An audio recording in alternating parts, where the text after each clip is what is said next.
Hello, good evening, and welcome to the sixth installment of Better AI Meetup, which is where AI enthusiasts and researchers and professionals meet to share knowledge. I'm pretty glad that it's actually packed here in the spot, and I would like to welcome you on behalf of CINIT, which is a Campbell Institute of Intelligent Technologies, Innovatrix, and Cognexa, and of course the spot, which provided this place, and I think we will need more space in the future, so we'll have to think about that.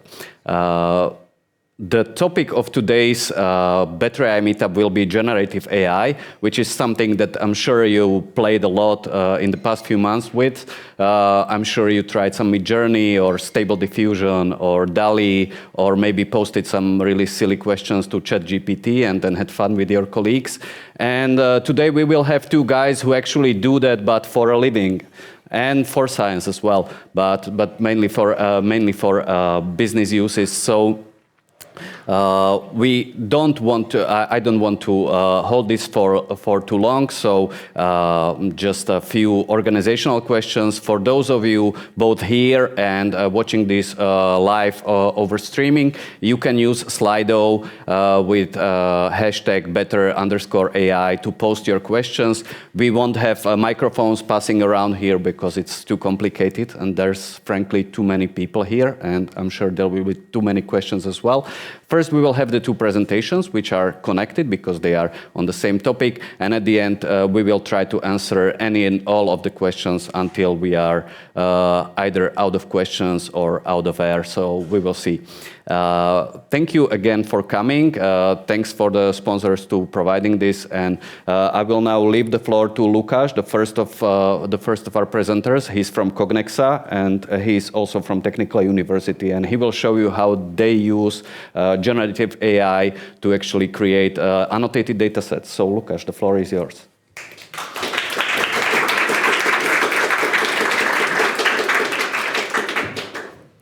Okay. Thank you for your introduction. So, as was mentioned, thank you for inviting me here. My name is Lukáš Hudec, and I am a researcher in the field of computer vision and deep learning. Also, as my role in Cognexa, I am a lead researcher and sort of AI architect, mostly AI architect. And I am currently still at the faculty, which is my basis for my research, and I'm still here as a lecturer for the subject neural networks. So I have it at hand, and also with my colleague Igor here. Today's talk is for some sort of a combination of my previous experience in research for generative models at the faculty, and now at Cognexa, what we do with our business here. So when I'm talking about generative models, I mean the state of the art, I mean the neural networks, and as you have all heard in the last few months, that there has been a large go-to with the diffusion models, and they had pretty good results. But also there was some kind of fear about what will they do with the art, what will they do with others, and I would really like not to go here. I would like to go to something what is very fascinating for me, and that is that we can use AI to create data, to use AI to train on this data. So it's a kind of an AIception. And this is very interesting because for a lot of work, what we do with the neural networks and with the classical deep learning, we need annotations because we need to train the neural networks. So what are these annotations? In real life, we use labels for naming objects that we see in front of us. We use, this is a chair, this is a remote control. In text, we can put labels on the sequences of words that can represent the names of the cities, names of the songs. And these labels are actually annotations, and they are the ground truth and the expected output, what we want from the networks to predict and to give us the answers to. So this is what we are trying to give and have from the neural networks. So why do we do it? Why do we need these annotations? As I mentioned, because we are trying to train the neural networks, and right now we have several paradigms of training the neural networks, but one of the most used is the supervised learning, where we have a supervisor who is some annotator, or actually maybe even some other machine that gives labels to our input data, and then watches the neural network train on them and predict something, and then compares these outputs from the neural network as a training error to the expected data. And if this goes for a lot of iterations in one step, in one iteration, these predictions should be exactly as the supervisor predicted the expected output. So to look at what these annotations could be and how should they look like, what are their structures, we can go through the use cases of the neural networks. First off, one of them is the classification. It's the simplest one when we want to predict the probability of the object belonging to some class. As was in the previous presentation, there was chihuahuas and muffins, and today we have two classes, and we can go like 0 and 1, chihuahua or muffin, or we can use the one-hot encoding, like 0 for the first one for chihuahua, second for muffin, and then vice versa. It's a different annotation. Or also we can have multiple classes, not just the binary classification, and we have 5 classes or even more, like when we have the Gleason score classification. Then the second one is regression, which is actually kind of easier for the training, but a bit more difficult for annotating, because we are not dealing just with discrete classes, we are dealing with the continuous scale. And it's pretty difficult to say what was the prediction, or what was the consumption of electricity, or how much should the house cost. So for the annotator, for someone who wants to set these labels, it's pretty difficult to do that. And it's even more difficult to use the regression as a more specific way, as a detection or localization. As for detection or localization, here what we want to do is we have an image. Yeah, because, I mean a computer vision, so most of the samples here will be about images. We have an image, and for detection localization, we want to find where the objects we are interested in are in our image. To do that, we need to set the bounding boxes, or the centroid. And the bounding boxes, they are given from 5 values. First 2 are coordinates, then the size of the bounding box. These are actually some kind of regression, because they can be the real numbers of values. And then we have, again, classes for the classification of the object. So we have regression and the classification in one task. And the last one that comes in mind is segmentation. And here, the annotations can be almost anything. Well, ideally, it could be binary masks, because they define of where is our object located, and pretty more specifically than just the bounding box. Or they also, in the in large-scale images, like in the pathology images, they would be really big. To use the binary masks, we can use the polygonal regions. And so, what is the problem with the annotations? I mean, we can give someone like mark every dog on this image, and yeah, we actually do that. But the problem is that it takes time. It takes a lot of time. And also, when sometimes we need some specific data, what we do is that we have to give courses to someone who will annotate our data. It also takes time. And then when we want them to create big data sets for our networks, it takes even more time. And we are still waiting of when can we start our research, when can we start our business. And when we want to create even a lot of data, there is a problem when we are doing some anomaly detection, as the anomalies are very sparse in real life. So either way, they can create the data imbalance. So what do we do? What do we do? Well, what we can do is the traditional approach, and so we can increase our data. We can do some permutations. We can, well, do what we do with some rotations, mirroring. Yeah, but what will happen? Yeah, we will probably increase the robustness on the small distortions. But when we have 100 images of the same lion, most probably our model will overfit on that one lion, and we will not have idea that there is some Bengal tiger in the prairies. So this is not what I want to talk about. This is old way, but it's still useful. What I want to talk about is what if we used the synthetic data? That would be pretty cool, because with synthetic data, we don't need the manual labor to create them. Well, we need someone to create the data for the synthetic data creation, but then we can generate thousands or millions of images, or even other data that you need. If we have a great model, we can increase the variability of our data set, and then when we have great variability, probably we'll solve also the data imbalance. And hopefully, we will improve the performance of our expert models. And also, even the pathologists are interested if we can create the synthetic data. So, again, what are the data annotations? Well, they can be anything. And we can annotate even images if you want the classification. But in this image, is it a bug? Is it a hand? Is it the telephone? Or here in this image, is it really 0.4 or is it 0.5 already? Or here in the segmentation image of a histology images, when we want to count the classes, we don't have exact locations. There is a problem. So there is a lot of noise in the data and how to create the data and what to do with them. So to overcome these problems, we need more data, hopefully. And we need them fast. We don't want to wait for them, and we need them to look nice. So what we do is we need generative models, and that's why we are here. And I'm trying to tell you something more and something nice about them. So in the last few years, I would say, there have been about 5 generative models that had state-of-the-art results. And one of them is not really used anymore. And in today's presentation talk, I would like to talk about the 3 of them.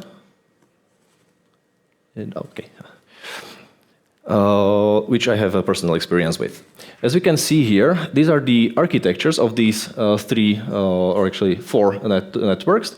And we can think about them as all of them are architecture like the encoder part and decoder part. Encoder is like the descriptor for the data. It tries to learn how these data should be represented. And then the decoder, or the generator, is trying to sample from this representation and create new data, or at least the same one as it was in the data set. And then there is diffusion model, which is kind of different, but kind of same. So I'll just go through some practical examples of what we did in our research and what we did in Cognexa. It's very nice to start with texture synthesis, because here we can have some nice looking textures and it will be like, okay, we can do even more. So the first one, the most simple one, is variational autoencoder, where we need to learn the variability of data. What is the variability of data? It's the data distribution, data, how they are represented in the latent space. The thing is, the training of a variational autoencoder is unsupervised, because the thing what it does is just trying to reconstruct the input image into the output image, and we give it some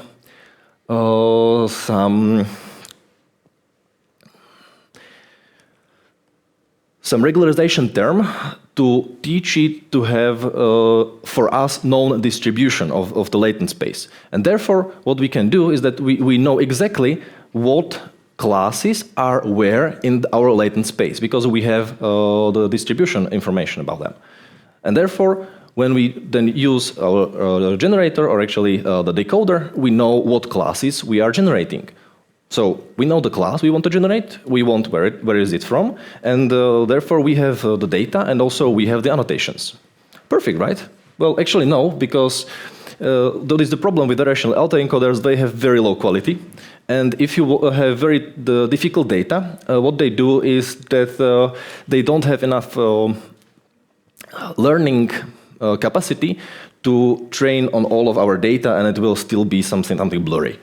So, as you can see, this is the results of one of our autoencoders, and we see that these are not just some permutations of the input image. They are completely new images of some tiles, of some camouflage, of some stone wall. But the quality is really low. We know about that. But the other thing is very nice, that when we have the latent space, we can iterate or traverse the latent space and create new images between our 2 samples, which is nice. So let's go further. Let's go to the, well, up until the November 2022, the state-of-the-art generative model, which was generative adversarial networks. And I think until now they're still really good, and they have still very great advantages. So we want them to increase the quality. We hope for them to increase the variability, and we also need them to be controllable to have the output we require from them. Just let's start with simple. What are the generative adversarial networks, so simplistically GAN? They are just two networks that are competing in a minimax game. There is a generator and the discriminator, and the generator is trying to generate fake images that would look like real images, and the discriminator will be fooled by them. Yeah, that's it. The problem is that the discriminator doesn't have any idea that the generator is generating only number 8. And it can create perfectly looking number 8s all the way, but it will have no idea that there can be even 1, 4, or 5 or anything in the training set, because it doesn't care. The only thing is to know that I want to create something that looks real. So what we need to do is add the conditional generation. We need to force it to create more samples than just one. So there's the problem with the variability. So the first thing what we can do is add the discriminator to the class, and then also we need to give the constraint, the input, I forgot to write it here, to add the input also for the generator. So it knows that when I get the noise, plus this one information about what class I have to create, it will create the desired class. And here comes the fun in it. And the research fun, actually, at least. What you can do, you need to create some kind of encoding for the generator network to need what to sample and to give you your desired results. And that's what we did. We created some very nice encoding with some, yeah, I'll just go a little further because we will see that. And even though if you create some very nice encodings, there still can be a problem because generative networks just create something nice looking, or actually what discriminator thinks that is nice looking, but sometimes you also need to change the loss function to even be more strict of what is happening here, what you want to, the dataset to create, the network to create. So we created a network that from 1, 2, 3, 5, 7, 17 numbers, 70 values in a vector can create new textures. And yeah, this is not very good. Because when you want someone to use your product, you don't want them to fine-tune 17 and more values in a vector. So we simplified them to just 3 in the three-dimensional space, and do 2 which even don't have to be created because you are just traversing the space and then using the random noise to create another variation of the selected class. And yeah, the quality is much higher and much better, and even useful for some other cases. So this gave us a real great confidence that okay, now we can create some new results. We can do much more. Yes, we can. We can also do the thing that we can traverse again through the latent space and generate new textures, generate new types of texture, and increase the variability of our dataset. So let's try it in some applications. First, that came to mind is like we have textures, sure, we can use it in interior or exterior design. We didn't, but someone hopefully will. And the other thing is, let's create some damages or some anomalies that we can then use for the detection, like defects. Oh, I'm not sure if you see anything here, but there is a little scratch. Don't worry, it will get better, hopefully. So I'll try to go to the domain application of our results and our networks. If we have experience with the generative models, we know that we can use them for dataset class balancing, we can create nosy annotations, we can add the background noise, well, hopefully. And the thing is, we sometimes need the use case, and our use case was to create the damages on the car's surface. Well, there's a lot of problems with this. If you are trying to create a detector of the anomalies of the damages, you can see that there are a high variability of damages on your cars. And in the dataset, it's very difficult to obtain all of them. Then there might be problems with the what actually here is the scratch. I mean, this white could be scratch, but yeah, actually here just the reflection. But sometimes in the reflection you have also the environment, you have sky, you have completely destroyed car. Or actually in your training data set there could be just white images from rentals, and then someone wants to use it on a golden car, which is, in our data set it was just one. And the data set had 60,000 images, even more probably. So yeah, that is a problem. And you want to create that golden car and the image on the golden cars. So what we did, we used the cycle gun, which is good for domain translation. I think Igor will tell you a bit more about that. So I'll just say that we used the original, we used one from the original paper, the defect gun. What we wanted to do just to create to normal and healthy image, add some damages, and add some segmentation mask, because we need to know where the damage is, and we wanted the encoder to find where the damage is and create it on its own, not for us to annotate it. So that was the domain shift, and it tried to find something and synthesize the defect sample. However, on the way back, it should create again the normal sample, but what we got was this. That's not really what we were looking for. So first we are finding that, okay, maybe not always we can do that. So let's try to see what our data looked like. And these were the results. There are some white dots, white scratches. It's nice, but it's not really very good looking. And even on a bigger data set with various colors of the car, it got even worse. And when you, after a few months of experiments, look at your images and see that there is something very small here, very not realistically looking, you go to depression and try to find out what went wrong. So first thing first, go to the data. And then you can see that, okay, in your data was exactly like what your network was trying to find, but not only white scratches, white dots, but also everything else. And that's the problem, because the network started not to understand what is the damage. It had no idea what to find. It tried to just change the domain, as it was supposed to. And to improve your network and improve your data, it's not simple as it seems. Igor will tell you. And so, thankfully, here came the November from the last year. Here came the visual transformer, here came denoising diffusion probabilistic models, and he came DALL-E, and we thought, like, okay, well, let's try this. And Midjourney, yeah. So we tried. I'm not going to go technically into what is all the process here and how it works. The important thing here is just on the input, you have data, you add iteratively noise until you have only noisy image, and then the network tries to reduce the noise and get back the data. DALL-E, what does DALL-E is that from the noise, it also tries to have the input from the textual information as some text encoder, and it tries to generate the image the way that it would be very similar in lightened representation as the textual information, which is cool. Because now you know that you don't need only textual encoding. You can have any encoding, and then you can have any control over this DDPM. So we did exactly that. Well, not really. What we did was a much simpler way, that we had RGB image, and we know that we have the polygonal, or actually the binary segmentation mask, and when we in the input of the DDPM, you have just image that you want to get noise to, and then just try to denoise it back.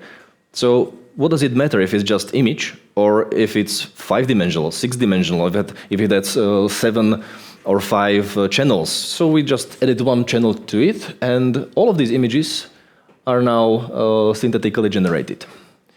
And I think it looks much better than the previous ones. The only downside is that this one image, or actually image plus its mask, was generated after 8 seconds of generation. So after 2 hours, we got 1,000 samples. It's still better than using manual someone to paint it, but it takes a while. So I would like to go to the summary and to find out what are the problems and what are the advantages of using the generative models, and to find out that there is still the question of what we should use, when we should use what. First, when we want to generate data, we want them to be of a high quality, we want them to be sampled very fast, and also we want to be of a large diversity to really improve our data set. Variational autoencoders do just that. They are fast and they have a large diversity, but they are very low in quality. Generative adversarial networks, they are still fast, and they have large quality, but if you don't add some controllability, some restrictions, something else, the problem happens that it will go down without the high variability. And then there is the diffusion models, which have very nice quality. They have a large variability because you can do anything with your latent representation, but they're slow, and I mean really slow. The 1 minute or 2 minutes of generation of those 4 images you are waiting in Crayon or DALL-E, it's not because you have slow computer, it's really that slow. It's a sequential generation. So what we want to do next is to evaluate if our synthetic data really improves the training of our expert networks. We did that, we tried that. And if we find out that yes, it does, but just go a little further for that. First thing is that we generated these images synthetically to augment our data set of cells and also the segmentation masks of the cells. Then we created the data set of equal number of images from synthetic or from real data, and then we tried to train the segmentation network and evaluate of what was the impact of the synthetic data for the real for the segmentation.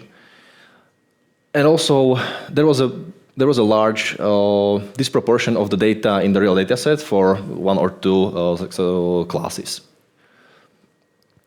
Well, we did several experiments. The 3 here are very important.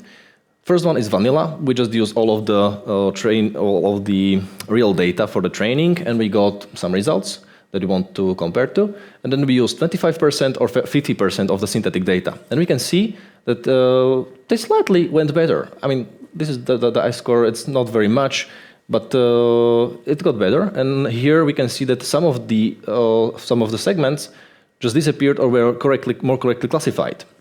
So we went to find out how it happened with the classes, not just the overall success. And we've seen the macrophages and neutrophils were the classes with the little information, with the little examples. And what happened? That it went almost 10% up.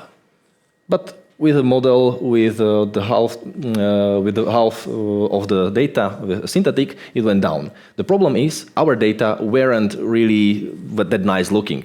We didn't fool the pathologist, and we definitely didn't help the network when we show them almost only the synthetic data. So the final summary is when you want to create the synthetic data, you definitely need some control over it. When you want the annotations, you need to know what you are creating, and sometimes you just can't use only the model that is given on GitHub, but you have to change it to your own needs to create even the segmentation masks, for our case.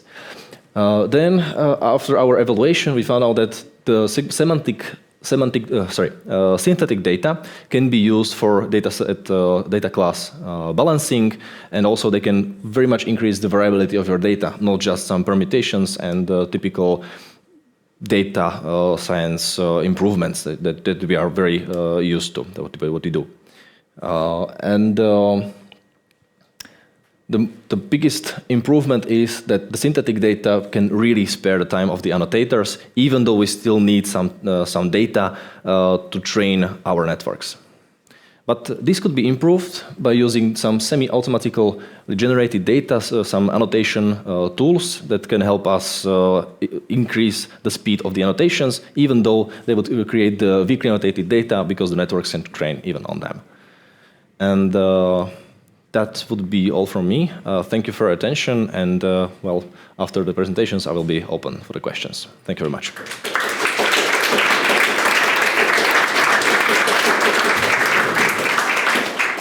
Yeah. Thank you, Lukáš.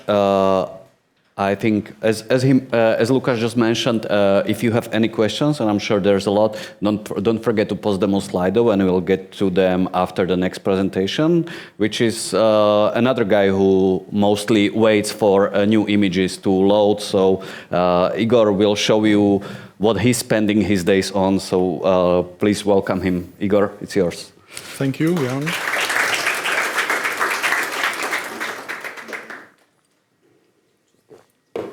So thanks everyone for being here with us today. I'm Igor, I work for Innovatrix, and I will tell you something about latent fingerprints. So as you probably all know, we have these strange patterns on our fingers, and they can be used for person identification. And this whole idea is based on the assumption that the chances for two different individuals to share the very same pattern are very, very small. And to read these fingerprints, we are typically using very specific scanner devices that will read black and white images that are like these you can see in here. And these scanners, they really they produce the best quality data that we can have.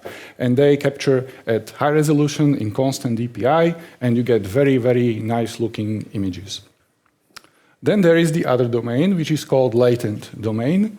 The first one was the scanner domain. And the use of latent fingerprints is usually related to some kind of criminal investigation. So if you have like investigators coming to a crime scene and they apply some powder and take pictures with the camera, so that's how you obtain these latent fingerprints. And usually these are very difficult to get. Usually fingerprints are considered sensitive data. You will not have anyone just give you a large amount of these.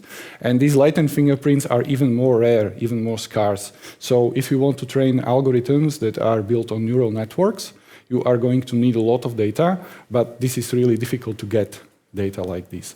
And we want to improve usually matchers or extractors that need some kind of annotations, and we need to have pairs of matching scanner and latent images so that we know that there is some special feature that we are looking for.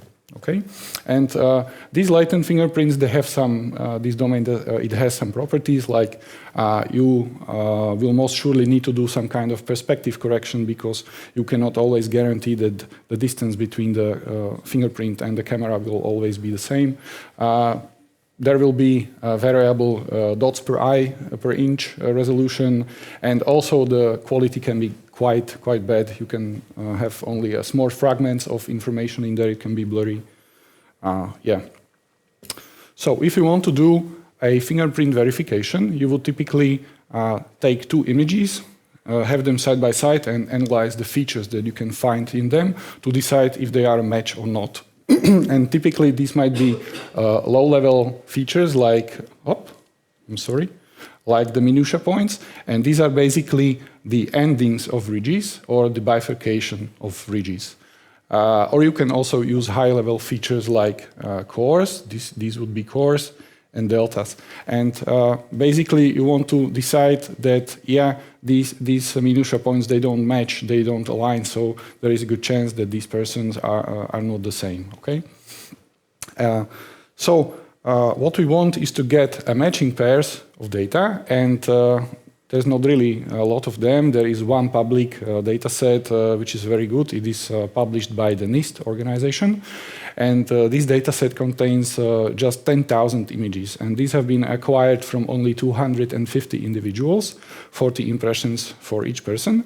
And we really wanted to see how difficult this is. So we took StyleGAN2 generator, which is still considered a very good GAN.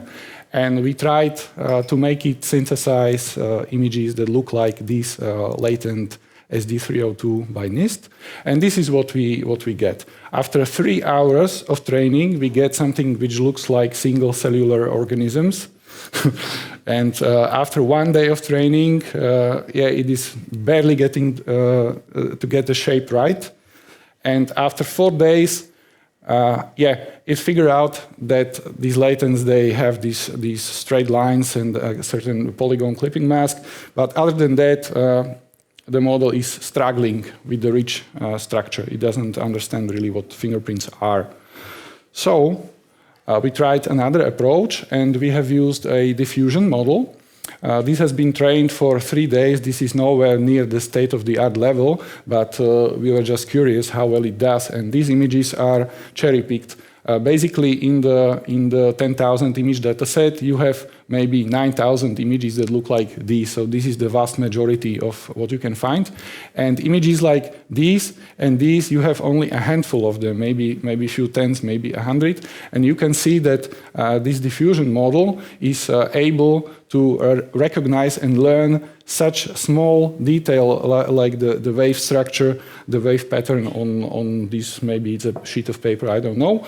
And there are also images of paper sheet with their markings and text written on them, and you can see that the model was actually trying to learn how to write. So this was pretty impressive, and it looks very encouraging.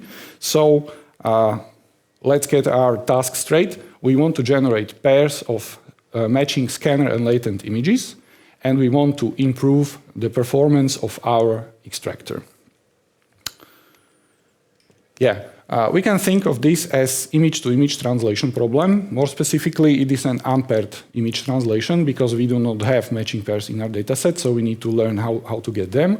And this is a topic that has been studied quite well in the literature, and there are many papers, many approaches that work well with this problem. CycleGAN is one of them. I think many of you know about it. So the CycleGAN, it basically has 2 pairs of generators and discriminators where you translate image to the other domain, then you translate it back, and you want the pixels to be basically the same. That's what it does. There is an assumption that CycleGAN will always learn a bijective projection. That means for every single image, you have only one corresponding image in the other domain. Then there is NVIDIA's MUnit. And MUnit approach has an assumption that there exists a single shared content latent space. So basically, this tells us that, in all domains, we have like an animal which has 2 ears, 2 eyes, 1 mouth, and a nose. And in one domain, it can be a cat, and in another domain, it can be a dog. So that's basically what it does. And there's also a diffusion-based approach to this, which is called unit DDPM, and this basically has 2 Markov chains of denoising models that are conditioned one on each other. So we wanted to do some experiments with these approaches, and there are several issues that we need to think about. First is that we are limited by the resolution that our extractors were trained on, and this is 500 dots per inch. So typically when you start some generative issue or model, you would start with something small and then scale up once it works, and we cannot really do this because if we lower the resolution, then we will not see the minutia points, so it would be pointless. So we have to work in rather high resolution, 416 by 416. Second issue is that we are working mostly with black and white images, and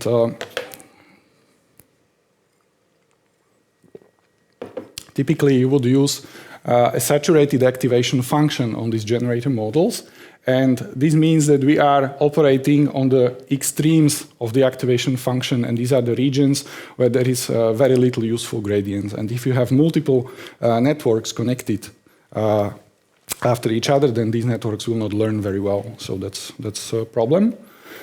And another issue is that if you take a look at these images, then you will notice that here in the scanner domain, we have very nice images, whole fingers, all the information.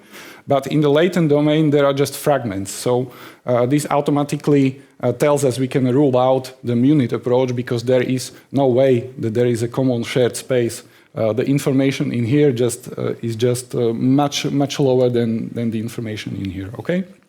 So this is something that we need to work out. We tried first the unit, the DPM approach. Of course, we were encouraged by the diffusion success, but this turned out to be quite difficult. It was very computational and memory demanding, and it was really very, very slow to iterate, to home on some solutions. So we tried the cycle again. This was really a lot of despair, many days of despair.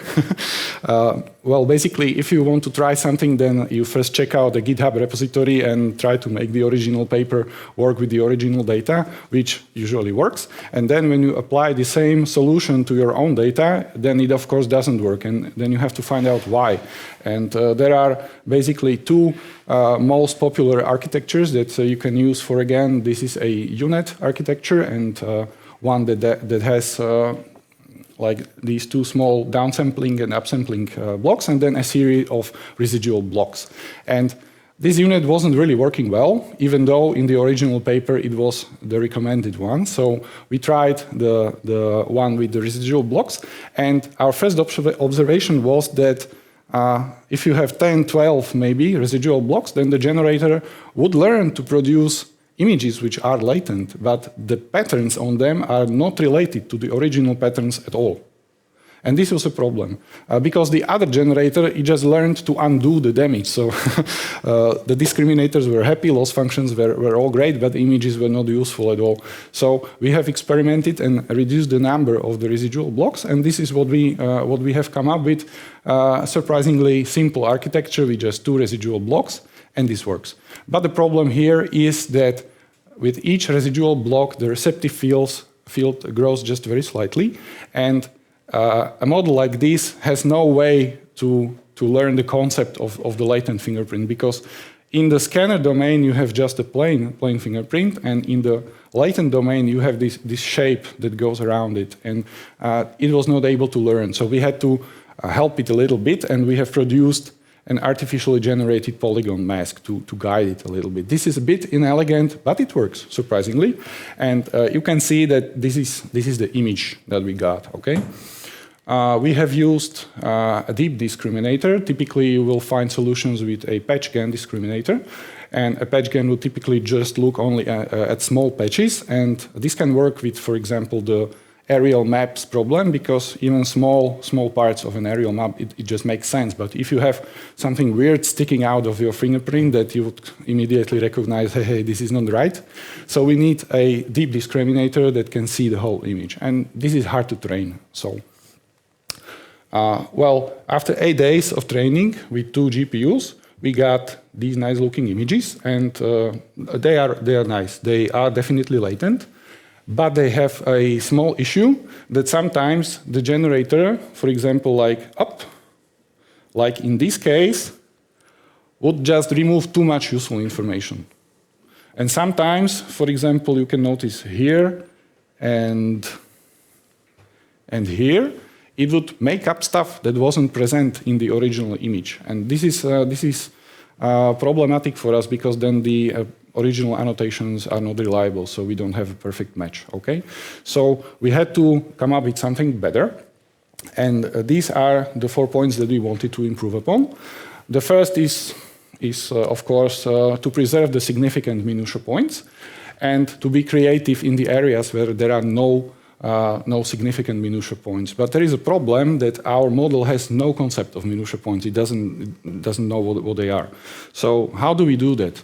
Well, we can resort to some nice unsupervised method, like in painting. And basically what we did was just take a giant pile of images, and we kept making big random holes in them, and then train the network to undo the damage. And this actually helps. So let's consider how would a human do this kind of task. So if I asked you, Michael, to fill in the missing image, well, you would probably recognize, yeah, that fingers, they have this oval shape. So maybe somewhere around here they would be an edge, the boundary of the fingerprint. And since we know there are cores and deltas, we can clearly see that, yeah, there is a delta. And we know that the ridges, they form certain structures. So we can guess that there would be patterns like this. And judging from the orientation of these ridges And these ridges, we can estimate that somewhere around here they would probably be a delta. And actually, if a model learns these kind of things, then this becomes much easier task. So we can see on this picture what our model did. After maybe 10 hours of training, this is actually quite good result. You can see that the shape is definitely okay, the orientation is okay, there is even something which looks like a delta. This is a very nice image, actually. So, if we take a look on our architecture, this is what it is. It is basically a sparsely connected unit. We have found out that we need to use just 2 residual blocks, otherwise it would just generate random garbage. And we also wanted the model to have the concept of the whole finger, so it needs to be a bit deep, okay? Then there are some self-attention upscaling blocks to guarantee that the image is consistent, okay? So once this is okay, then we freeze all the parameters of the left-hand side, and we call it a feature extractor. So this is a fully trained model that now has a concept of what is a fingerprint. We have also kept showing images of dogs and cats and other everyday objects, and then ask the model to give us values close to 0, so that the model also learns what is not a fingerprint. And once we had this, then we have moved on and tried to find the minutia points. You can use any library like those we have at Innovatrix or maybe any other. And if you take an image of a fingerprint and use it with the library, they will give you the positions of minutia points. But this is a black box. This is not something which will give you gradients. So we need to train our model to do the same. And again, the intuition is that not every time you see a group of pixels that looks like letter Y, that there is a minutia point. Minutia point is somewhere where the ridge ends or somewhere where there is a bifurcation of ridge. And again, ridge is not just every line you can find in an image. Ridge is something that has to be a part of a structure and inside a finger. So we need to provide all the information to the right-hand side of the model, and then it can generate a probability map. And once this is trained, again for just a few hours, then we get something like this.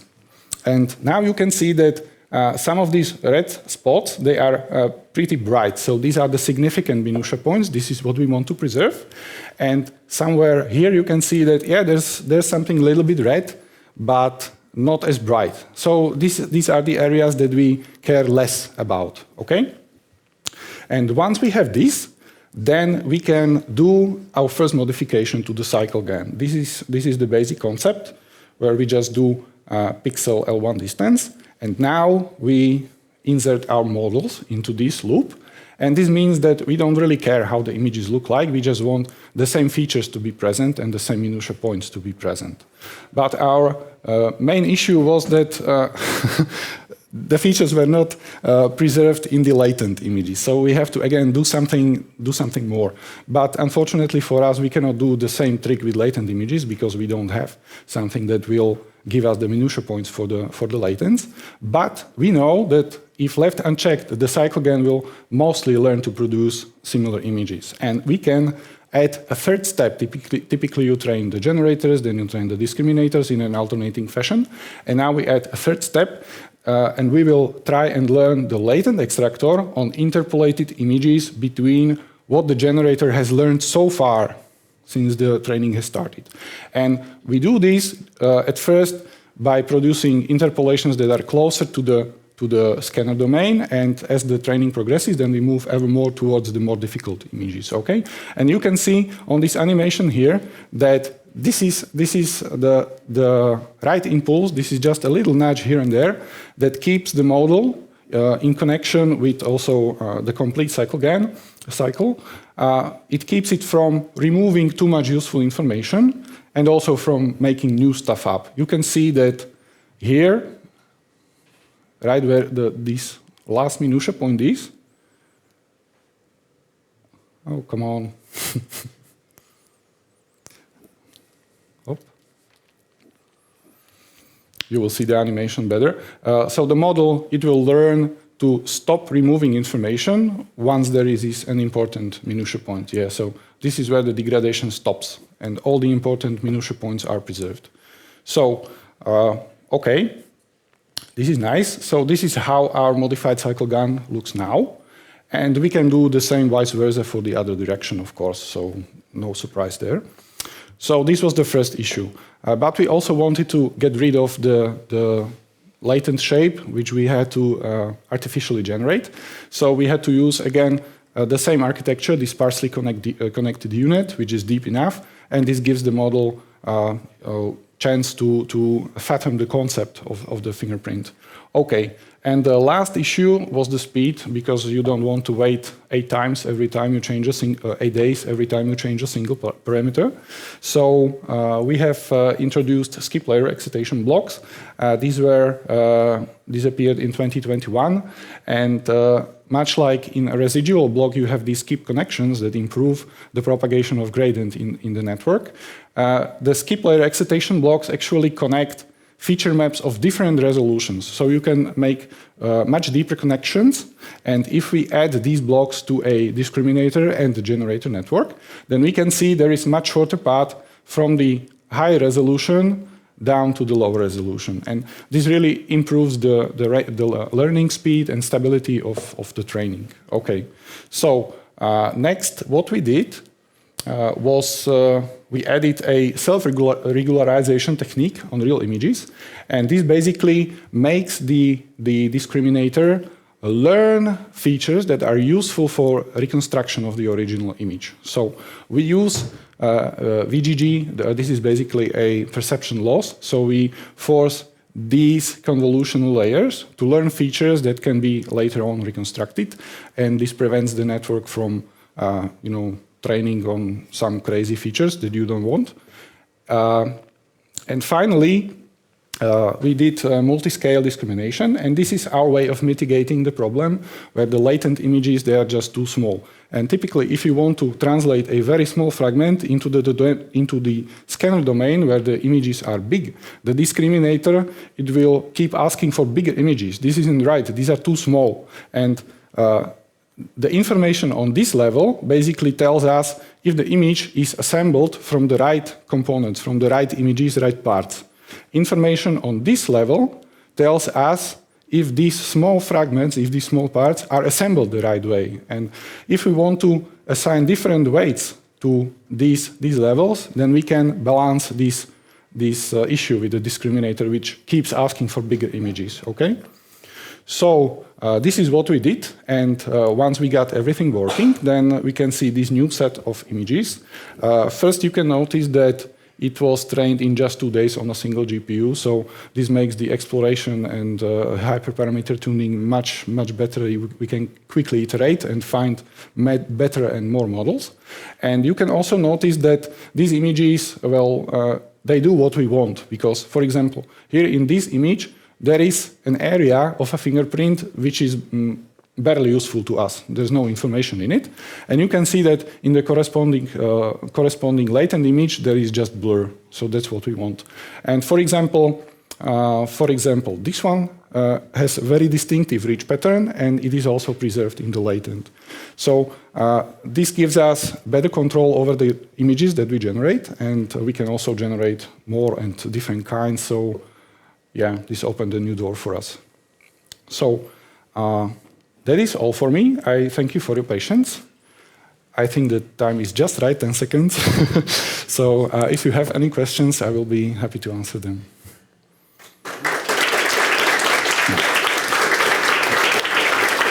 Thank you, Igor, and we'll get to your question in just a few seconds, so just stay patient, and we will sit here and continue. Thank you.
Okay. Thank you that you stayed with us. Thank you guys first for your presentation. I think we should make a rule that every Better AI meetup presentation should have at least either a cat or dog's image there, because it was much interesting and much more concise. And we have quite a number of questions. And if you have some more questions, don't forget to post them on Slido. We will try to get to all of them. So we will start the first one that got the most upvotes. So if you have the time, you can also read them and upvote whatever you prefer. So you mentioned that you switched to diffusion models in November, and you got much better results, both of you. So do you think there is still some use of GANs, or are they simply superseded for basically all purposes by diffusion models in your practice? Okay, well, I will answer this question. I would not say that they would be superseded. I would say that these techniques, they would complement each other, and there are different uses for GANs and different uses for diffusion model. Also, there are many papers or certain papers working with options how to integrate them together. Recently, there has been a lot of work in differentiable augmentations, and as it turns out, the diffusion process is one of the best means how you can do differentiable augmentations. And this paper, I think it is called Diffusion GAN. So there is a lot of effort put into joining these two methods together. Okay, great. Lukáš, do you have some more comments maybe to this? I think yes. As we've seen in even Igor's presentation and even mine, there's still a problem with the speed of generation of the data. The GANs, they can generate thousands of images in a few seconds, and in the diffusion models, they generated our 1,000 images in 2 hours. In 2 hours with GANs, we have about millions. So when you need a lot of data, even if you want to go for the real-time rendering and maybe create some videos, there is still a lot of space for the generative adversarial networks, and the diffusion models might have problems, at least for now. Depends what will happen in the future. Do you think there's some space to maybe make the diffusion models faster? I mean, apart from just dropping more GPUs into the computer. I think there is the research, at least to reduce the number of steps in the denoising regression step, but from what I know until now, there might be other possibilities. Okay.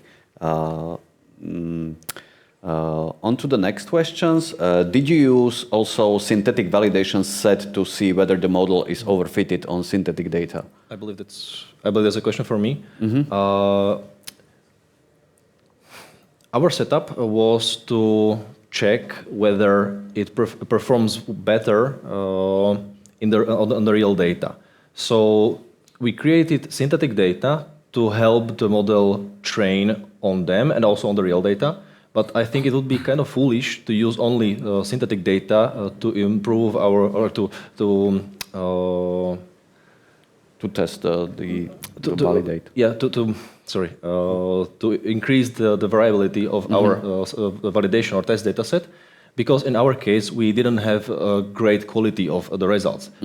It was enough to let the generative network and the segmentation network to learn the new structures and to understand what are these new cells, these variations, but it wasn't enough to fool the pathologist. And also we've seen that there are some artifacts.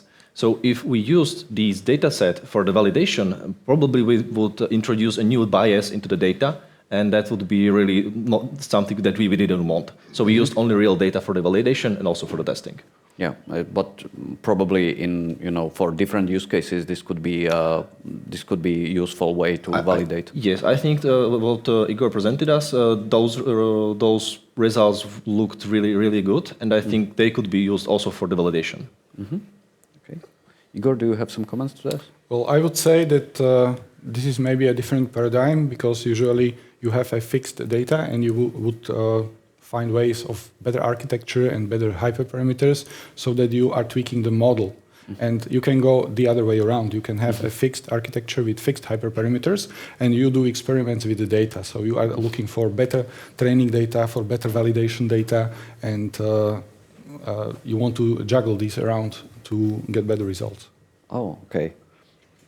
How do you ensure the synthetic data is plausible in the sense that such data could in principle exist in reality? And it's not just, the model hallucination, which is, the popular talk about the typical stable diffusion and so on.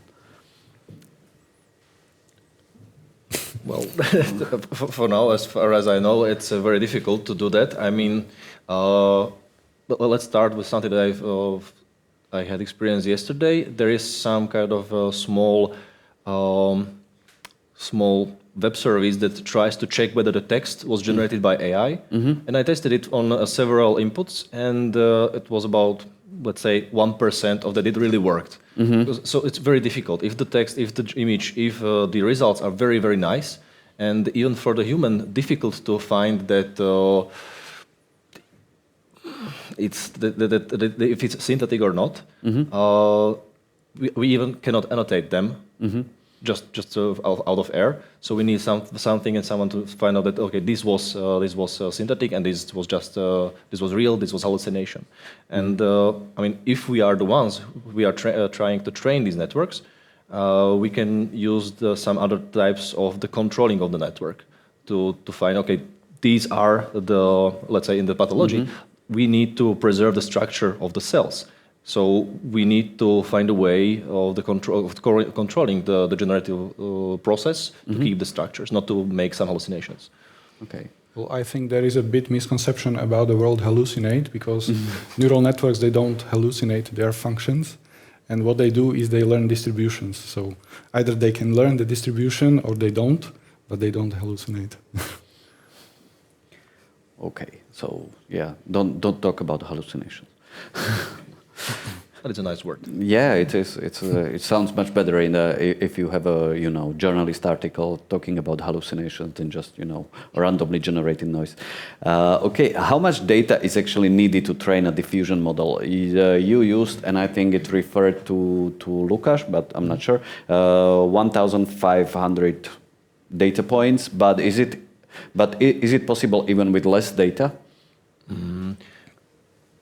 I'm trying to remember the numbers, but I think what we trained our network, it was 60,000 samples. But the samples doesn't mean images, it means just the cutouts from the image, the polygons. And these polygons were also transformed. We also used the data augmentations, the old ones, traditional. So I think it was about 20 to 30,000 images at the beginning, or the annotated data. That actually was not only the small ones, they were even cutouts from the larger polygons. So that was the lowest boundary for what is necessary.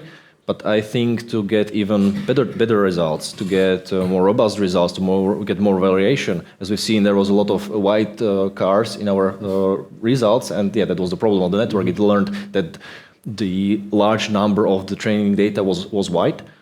So the better you want your network to be generalized, the more data you need.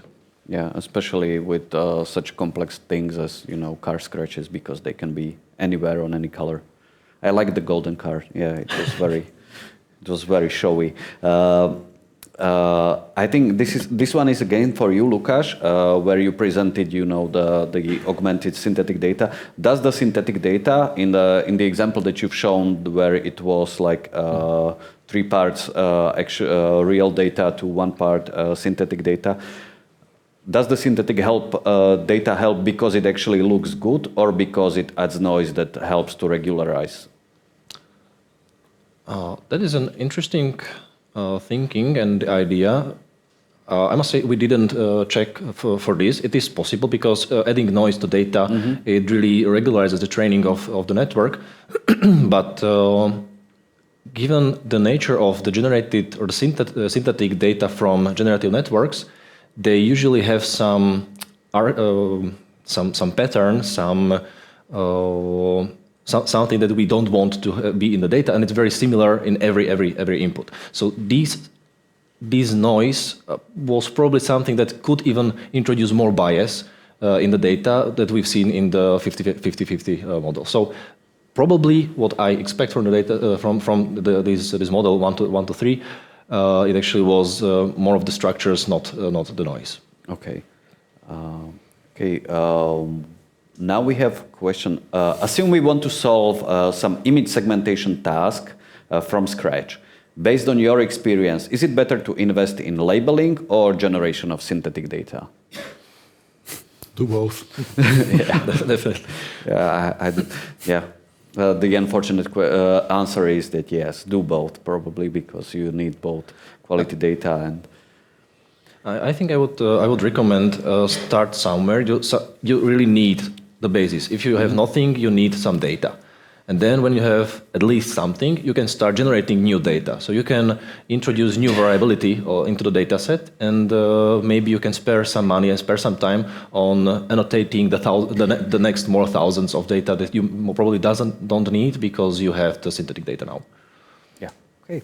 There you have it, a very practical answer to your problem. I think everybody's going home and doing some GAN and Stable Diffusion modeling. Would it make sense to use an autoregressive generator for fingerprints? Models like Party seem to work quite well on generating text, but it's expensive. So I don't quite see how an autoregressive model would help with a fingerprint, because you usually have some sequence of data that you try to regress in the future. Not sure. Yeah, okay, so don't use it.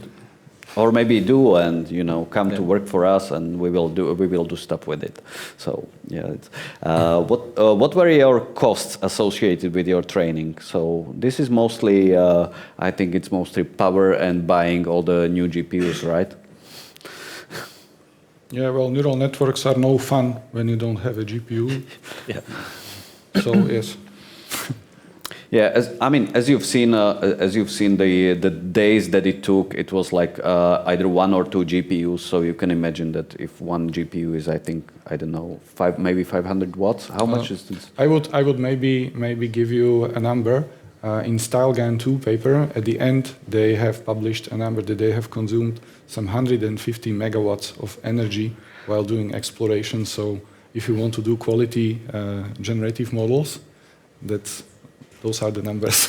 Yeah. You should buy a power plant as well, probably, yes. Yeah, or use the solar. Yeah, energy. Yeah, solar or windy. In the example of scratches on cars, isn't it easier for the network to just turn all images into grayscale and train it that way? Yeah, in the beginning, we also tried that. It gave us some kind of scratches, but the thing is that scratches are just one type of damage that can happen. In the reality, they had about 7 or 10 damage types, and in these, even the color was very important to generate. Mm-hmm. And also, the base color of the car isn't always white. It's also sometimes black or grayish if it's plastic, if it's metal. I mean, yes, at the beginning it was kind of simpler to try, as we tried something to do if we can have any results. But to be useful for the customer, we needed to be more robust and also understand the colors.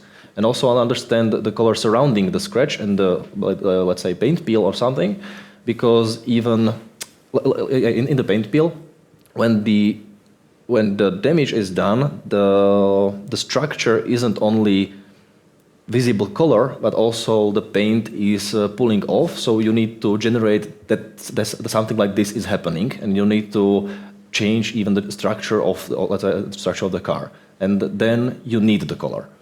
Okay. Yep. But yeah, the person who was asking is quite right. We also do a lot of just grayscale conversion for other types of uses, but this is basically not the case. So, what type of hardware and provider would you recommend to use for training similar use case to the ones you had? Well, I would say that if you want to experiment and you do not know what the correct result is, then having to pay for a cloud computing is rather expensive unless someone gives it to you for free. So I would recommend having your own hardware. And in our cases, we have some strong servers in Innovatrix, those with 8 GPUs and stuff like that. So yeah, that helps. Yes, I can also add the information that I think I didn't say it, but it was written in the slides that the one generating the jet diffusion model generating the scratches and the damages, because there are not only scratches, there's paint peel, rust, and something else. The results were good after 6 days, but we wanted to see what happens after permanently letting it train for then days later, and now it's running for 41 days. Mm-hmm. And that's a lot of electricity. And also, even if you are trying to pay for all of that on some cloud, I mean, it's much cheaper to buy your own servers. Okay, and you're also storing all the intermediate data? We did, but it was unnecessary because we've seen that sometimes it improves, sometimes it doesn't improve, and we just check it after a while and then remove it. Okay. So, yeah. So that's the solution for you, buy the best GPU you can and let it run for a really long time and see what happens.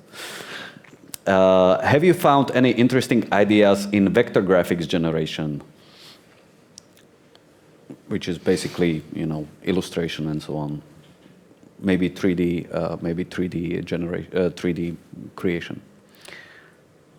You want to start? Well, there's a lot of work in this field. NVIDIA is basically pushing the frontiers on this one, and you can already find some generators that are capable of producing 3D objects, or you can also generate other kinds of stuff like dance moves and and basically anything that has a distribution. So, yeah. As you are saying, I just remember that there is at least 2 papers, one from NVIDIA, and I'm not sure which one was the second one, and they really created the generative model. Right now, I'm not sure what was that, and they really created the possibility to generate 3D models and then use the domain shift to change it to some other objects. They also put the textures on it. And just to think about that, the vector graphics, it's actually not pixel-based like typical images. It's defined by some points in the like a point cloud, but actually in the points as a sequence.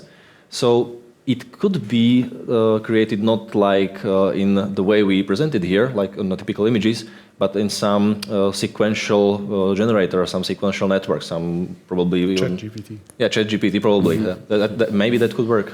Just if you are here, just someone could try it and tell us. Yeah.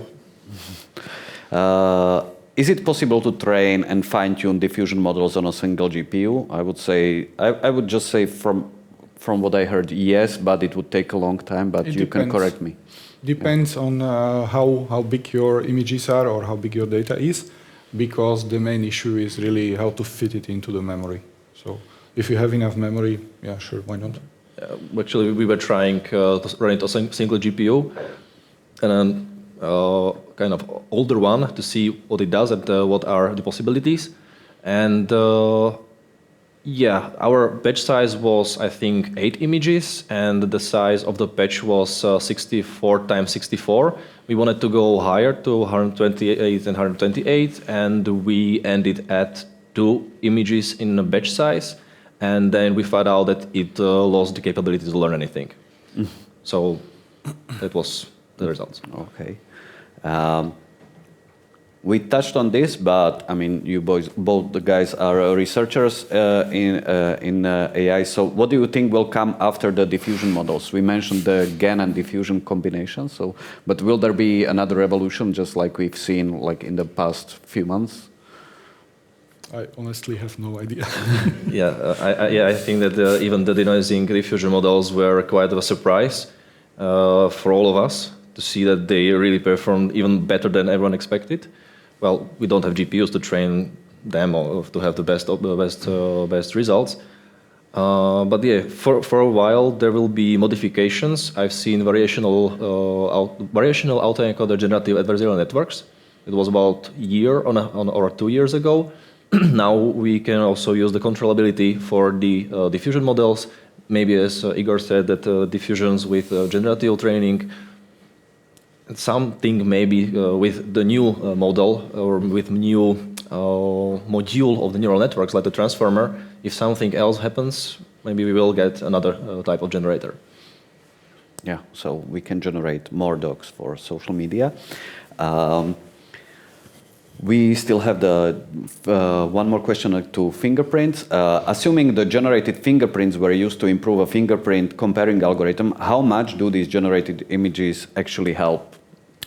Well, that's really hard to say, because typically when our R&D people do these trainings, they have really lots and lots of images. So basically, when you put some bit more generated data to this, you are fighting for the small decimal points, and that's really not like a 20% difference or so. Yeah, just to put it into perspective, the current fingerprint algorithms are like really accurate. Like we are talking about 99.98%, something like that. So you know, if you see improvements, it's usually maybe in speed, maybe in size, but the accuracy you can't really perceive that much. How much does training the fingerprint network also with negative examples, like everyday objects, actually help? I suppose this is related to what I was speaking about. Yeah. Well, basically the point is to give 0 or smaller values where there is no fingerprint, because if you don't do this, then you might get some bogus features, and then the image translation model would learn to generate something even if there is not supposed to be anything, because yeah, there is just something in there. Yeah. So and we have a last question, and I'm not sure which one of you should be the guy to answer. Did you try to use image sequences with diffusion models? Maybe I can start. Yeah. Personally, I didn't try it, but I've seen few papers and also YouTube videos where they use diffusion models to generate Video. Yeah, exactly the videos, and also create the short films of it. Mm-hmm. So it is possible. You just need to change the architecture, or as we did with the segmentation mask, you can use several frames as an input to denoise them and denoise them back, and to use this for training. Not sure how this would work, but there is also a way. Okay, thank you for all the answers. And maybe I wanted to ask you a question that has something to do with the future as well. What are you currently working on? I mean, what's your favorite objects of research? Because I mean, you have a lot of time probably waiting between networks to generate stuff. So I think you do a lot of thinking in between. You want to start? I do football. Yeah. Yeah, okay. Some computer vision apply to football. Yeah, that's what I do. Yeah, it's secret. Okay, so I'm not sure if I should be very secretive about my work in Cognexa, but let's say we have the Runology project. Mm-hmm. I'm not directly there, but I'm also consulting with how we can use the not regenerative models, but the classification or the segmentation models to find what are the angles of the limbs of the runner, mm-hmm. and then find other things. And also we've been working with doctors lately, mm-hmm. With the SNUs and in Nitra, and we were trying to generate isotropic images out of anisotropic images. It's from the MRI scans. Mm-hmm. When MRI makes 3 scans of the body, axial, sagittal, and coronal, then we try to take them together and create a synthetic image, the 3D image of them. Okay. For now, we have been using only the traditional approaches and the mathematical approaches, but now as the diffusion models became very popular and we've seen that they can help with generating the synthetic data, also we try to use them on the medical data, and there is also a possibility of super resolution, so we really like to see what they can do with these images as an enhancement. Wow. So I mean, you're here for a Better AI meetup, so here you just heard how the AI gets better at, at helping people get healthier. So I think this is great. Thank you guys for attending and for showing us the future, basically. And thank you all for attending and for listening in. And I hope you will spend a lot of time now generating images of basically anything for your new business cases. And we'll be glad to hear about it from you here sometime in the future. For those who follow us, we will be in less than 2 months. At the end of April, we will be in Brno. So you can, if you don't want to come to Brno, you can watch us online. But if you want to come to Brno, please do, because it's a nice city. And we will be officially international by then. So that's also, again, Igor and Lukáš, thank you. Thank you. Thank you, Kinit, Cognexa, Innovatrix, and the Spot for providing this possibility, and all of you who are here in person, and it's really full today. And I have to say, we are again breaking the records of attendance, and I think I will be saying this next time as well. So you are invited to the backstage, and to the rest of you, thank you for watching us, and have a great time. Goodbye.